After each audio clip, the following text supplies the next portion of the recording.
નમસ્કાર ગુજરાત, આજના મુખ્ય સમાચારની અંદર પાક નુકસાનીનો સર્વે પૂર્ણ.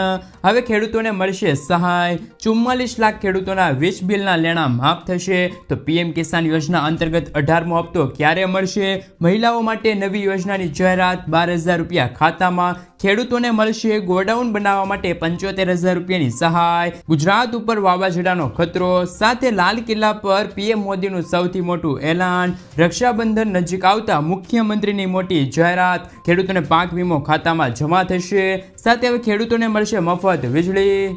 જાણીશું આજના આ વિડીયોની અંદર. મિત્રો, દરેક સમાચાર, દરેક માહિતી જણાવું એ પહેલાં ગુજરાતના જે પણ મિત્રો ચેનલ પર જો પહેલીવાર આવ્યા છે એ મિત્રોને ખાસ વિનંતી છે કે વિડીયોને એક લાઇક કરી ચેનલને સબસ્ક્રાઇબ કરવાનું ભૂલતા નહીં. સાથે આજનો આ વિડીયો છે જેને અંત સુધી જોતા રહેજો.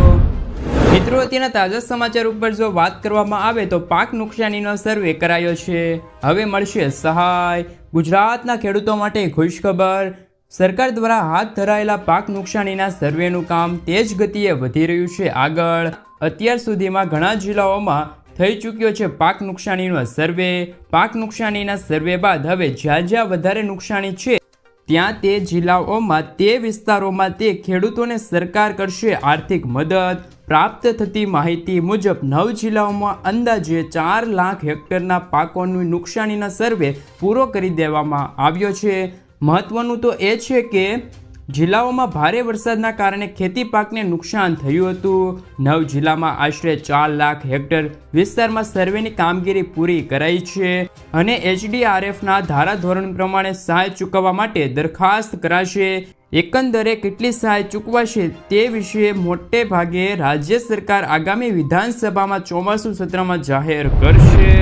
મિત્રો, આગળના સમાચારની અંદર પીએમ કિસાન સન્માન નિધિ યોજનાનો આગામી હપ્તો ક્યારે મળશે? ભારત સરકારની કિસાન સન્માન નિધિ યોજના હેઠળ વાર્ષિક 6,000 રૂપિયા આપવામાં આવે છે.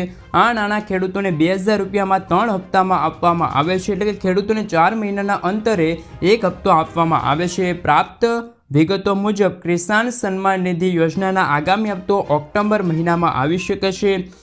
જોકે મિત્રો, પીએમ કિસાન સન્માન નિધિ યોજનાનો હપ્તો વિશે તપાસ કરવા માંગો છો તમે, તો તમે પીએમ કિસાન government.in ઓફિશિયલી વેબસાઇટ પર જઈને તમે તે ચેક કરી શકો છો. અને મિત્રો, એવું લાગી રહ્યું છે કે હવે મોદી સરકાર ખેડૂતોને આ આગામી હપ્તો છે એ 2,000 રૂપિયાનો એ ઓક્ટોબર મહિનામાં જે 2 ઓક્ટોબરના રોજ ખેડૂતોના ખાતામાં ટ્રાન્સફર કરી શકે છે. કારણ કે તે દિવસે ગાંધી જયંતિ આવી રહી છે અને મોદી સરકાર ખેડૂતોને ભેટ પણ આપી શકે છે. એટલે કે મિત્રો, એવું પણ અત્યારે કહેવામાં આવી રહ્યું છે કે ખેડૂતોને હવે પીએમ કિસાન સન્માન નિધિ યોજનાનો હપ્તો 10મા મહિનાની 2જી તારીખે મળી જશે. મિત્રો, ત્યાર પછીના સમાચાર ઉપર જો વાત કરવામાં આવે તો ફ્રી સિલાઈ મશીન અને 12,000 રૂપિયાની સહાય. દેશમાં કેન્દ્ર સરકાર દ્વારા મહિલાઓને સશક્ત કરવા તેમજ તેમને ઘરે કામ આપવા માટે પ્રોત્સાહિત કરવા માટે મફત સિલાઈ મશીન યોજના શરૂ કરવામાં આવી છે. આ યોજના હેઠળ દરેક રાજ્યના મજૂર પરિવારોની 50,000થી વધુ મહિલાઓને મફત સિલાઈ મશીન આપવામાં આવશે.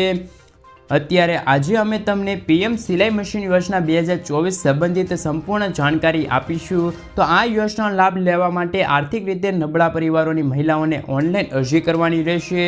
હાલ આ યોજના દેશના અમુક રાજ્યોમાં કાર્યરત છે, જેમાં ગુજરાત, મધ્યપ્રદેશ, ઉત્તર પ્રદેશ, રાજસ્થાન, મહારાષ્ટ્ર અને કર્ણાટકમાં ફ્રી સિલાઈ મશીન યોજના ચલાવવામાં આવે છે. જેના થકી મહિલાઓને છે એ સિલાઈ મશીન ખરીદવા માટે 12,000 રૂપિયાની સહાય કેન્દ્ર સરકાર દ્વારા આપવામાં આવે છે. ત્યાર પછી 44 લાખ ખેડૂતોને વીજ બિલના લેણા માફ થશે. મહારાષ્ટ્રમાં વિધાનસભા ચૂંટણી પહેલાં તેમના સરકારે કહ્યું છે કે દરેક વર્ગને આકર્ષવાનો પ્રયાસ શરૂ છે. મિત્રો, સાથે સરકારે ખેડૂતો માટે મોટી જાહેરાત કરી છે. મહારાષ્ટ્રના 44 લાખ ખેડૂતોના વીજ બિલના લેણા માફ કરવામાં આવશે. મહારાષ્ટ્રમાં ડેપ્યુટી સીએમ અજિત પવારે વિધાનસભા 2024-25ના બજેટ દરમિયાન આ અંગે જાહેરાત કરી છે. સાથે કપાસ અને સોયાબીન ઉગાડતા ખેડૂતોને પ્રતિ હેક્ટર દીઠ 5,000 રૂપિયાનું બોનસ પણ આપવામાં આવશે. એવી જાહેરાત મહારાષ્ટ્રના જે મુખ્યમંત્રી છે એમને કરી છે. મિત્રો, ત્યાર પછીના સમાચાર ઉપર નજર કરીએ તો ખેડૂતોને ગોડાઉન બનાવવા માટે 75,000 રૂપિયાની સહાય મળશે. ગુજરાત સરકાર દ્વારા રજૂ કરવામાં આવેલ મુખ્યમંત્રી પાક સંગ્રહ ગોડાઉન યોજના ખેડૂતો માટે ખૂબ જ એક મહત્વપૂર્ણ છે યોજના, એની શરૂઆત કરવામાં આવી છે, જેમના કારણે ખેડૂતો તેમના પાકને છે તે સુરક્ષિત રાખી શકે. સાથે મિત્રો આ યોજના હેઠળ ખેડૂતોને છે તેમના પાકને સંગ્રહ કરવા માટે વેરહાઉસ બનાવવા માટે સબસિડી પણ આપવામાં આવે છે. અધારિયા વરસાદ અને અતિવૃષ્ટિ વરસાદ સહિતના હવામાન અનિયમિત પ્રકૃતિ કૃષિ ઉપજને નોંધપાત્ર રીતે અસર કરી શકે. યોગ્ય સંગ્રહ સુવિધાના વિના ખેડૂતોને તેમની ઉપજને બગાડવાનું જોખમ લે છે, જેનાથી નોંધપાત્ર નુકસાન થાય છે. આ પડકારને ઓળખીને સરકારે સબસિડી ઓફર કરીને વેરહાઉસના નિર્માણને પ્રોત્સાહન આપવાનું કહ્યું છે. આ પહેલના ઉદ્દેશથી ખેડૂતોની પેદાશોને લાંબા સમય સુધી જાળવી રાખવા અને સુરક્ષિત રાખવા માટે સરકાર દ્વારા ખેડૂતોને ગોડાઉન બનાવવા માટે 75,000 રૂપિયાની છે એ આર્થિક સહાય આપવામાં આવે છે. મિત્રો ત્યાર પછીના સમાચાર ઉપર નજર કરીએ તો ગુજરાતમાં સાયક્લોનિક સર્ક્યુલેશન સિસ્ટમ સક્રિય. મિત્રો અત્યારે મહત્વપૂર્ણ સમાચાર આવી રહ્યા છે કે ગુજરાતમાં ફરી એકવાર વરસાદની આગાહી છે કરવામાં આવી છે, જેમાં બનાસકાંઠા પાટણમાં હળવા વરસાદની આગાહી કરવામાં આવી છે. તેમજ છેલ્લા 24 કલાકમાં 92 તાલુકામાં વરસાદ ખાબક્યો છે, જેમાં અમદાવાદ, ગાંધીનગર, ખેડા, નડિયાદ, નર્મદા હળવા વરસાદથી લઈને ભારે વરસાદની આગાહી દર્શાવવામાં આવી છે. સાથે આણંદ, વડોદરા, ભરૂચ, સુરત, તાપીમાં પણ હળવાથી મધ્યમ વરસાદની છે એ આગાહી વ્યક્ત કરવામાં આવી છે. ત્યાર પછી લાલ કિલ્લા પરથી પીએમ મોદીનું મોટું એલાન. પીએમ મોદીએ કહ્યું છે કે હું દેશો, રાજ્યોમાં અને તમામ સંસ્થાઓમાં કહેવા માંગુ છું કે ભાષાના કારણે પ્રતિભાને વેડફવા ન દો અને પોતાની રાષ્ટ્રભાષા પર ફોકસ કરો. આપણે ભારતીય છીએ, આ આપણી તાકાત છે. હવે દેશમાં યુવાનોને વિદેશમાં ભણવા માટે મજબૂર નહીં થવું પડે. આગામી 5 વર્ષમાં મેડિકલ ક્ષેત્રે 75,000 બેઠકો વધશે. આજે કૌશલ્યનું મહત્વ ઘણું વધી ગયું છે. દરેક ક્ષેત્રોમાં નવી આધુનિક વ્યવસ્થા ઊભી કરવામાં આવી રહી છે. આગળના સમાચાર ઉપર નજર કરીએ તો ગુજરાત સરકારની મોટી જાહેરાત. મુખ્યમંત્રી ભૂપેન્દ્ર પટેલની આગેવાની હેઠળ ગુજરાત સરકારે ખાસ કરીને જન્માષ્ટમીના તહેવાર દરમિયાન ઓછી આવક ધરાવતા પરિવારોને સહાય કરવા માટે એક મહત્વપૂર્ણ પહેલની જાહેરાત કરી છે. અન્ન અને નાગરિક પુરવઠાના મંત્રી કુંવરજી બાવળિયાએ જણાવ્યું છે કે સરકાર અત્યોદય અને બીપીએલ પરિવારોને વધારાની ખાંડ અને રાંધણ તેલના ઓછા ભાવે વહેંચશે. સાથે મિત્રો મંત્રી કુંવરજી બાવળિયાએ કહ્યું છે કે સરકાર ગુણવત્તાયુક્ત ખાદ્ય તેલ એટલે કે સિંગ તેલ 100 રૂપિયા પ્રતિ લીટરમાં સબસિડીવાળા દરે ઓફર કરશે, જે 2013માં રાષ્ટ્રીય ખાદ્ય સુરક્ષા અધિનિયમ એટલે કે NFSA હેઠળ આવરી લેવામાં આવતા પરિવારો માટે બજારની કિંમત કરતાં નોંધપાત્ર રીતે ઓછી હશે. જેમના કારણે હવે તહેવારો નજીક આવતા ગુજરાત સરકાર દ્વારા ગરીબોને છે તે અનાજ આપવામાં આવશે. રાશન કાર્ડ દીઠ હવે ખાદ્ય તેલમાં પણ હવે વધારો થશે, એટલે કે 1 લીટર સિંગ તેલનું પાઉચ છે એ માત્ર 100 રૂપિયામાં મળી રહેશે. મિત્રો ત્યાર પછીના સમાચાર ઉપર નજર કરીએ તો પાક વીમાને લઈને આવ્યા છે મહત્વના સમાચાર.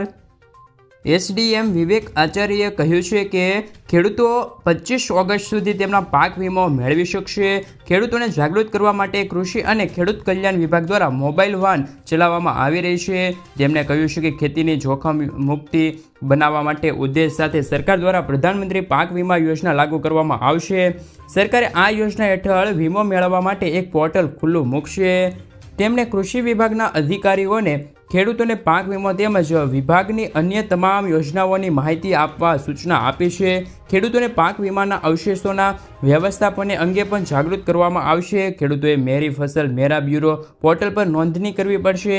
બીજી તરફ મુંદલાના ડિવિઝન મેનેજમેન્ટ ડૉક્ટર અમિત કુમારે જણાવ્યું છે કે ઓછા વરસાદના કારણે સરકારે ખેડૂતોને પ્રતિ હેક્ટર રૂપિયા દીઠ 200 રૂપિયાની જાહેરાત કરી છે. આ માટે ખેડૂતોને નોંધણી કરવી પડશે. સરકાર દ્વારા મેરા પાણી મેરી વિરાસત યોજના હેઠળ પ્રતિ હેક્ટર દીઠ 7,000 રૂપિયાની છે તે સહાય આપવામાં આવે છે. જો કે ખેડૂતને ડાંગરના બદલે જો બીજા પાક લીધા હોય તો તેમને પોતાનું રજિસ્ટર કરાવવું જોઈએ. જો કોઈ ખેડૂતોનું ખેતર ખાલી હોય તો પણ તેમને માહિતી પર પોર્ટલ પર આપવામાં આવી રહી છે.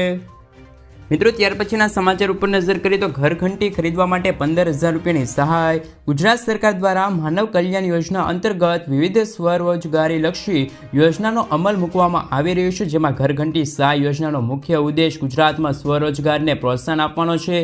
આ યોજના હેઠળ સરકાર લાભાર્થીઓને ઘરઘંટી ખરીદવા માટે 15,000 રૂપિયાની આર્થિક સહાય છે એ પૂરી પાડે છે. આનાથી લાભાર્થીઓ પોતાના ઘરે લોટ બનાવીને વેચીને શકે છે અને આવક પણ મેળવી શકે છે અને આત્મનિર્ભર પણ બની શકે છે. જ્યારે આ યોજનાનો લાભ લેવા માટે અરજદારને ગુજરાત સરકાર દ્વારા કાયમી રહેવાસી હોવા જોઈએ. સાથે મિત્રો અરજદારોના પરિવારોની વાર્ષિક આવક 1,20,000 રૂપિયાથી ઓછી હોવી જોઈએ.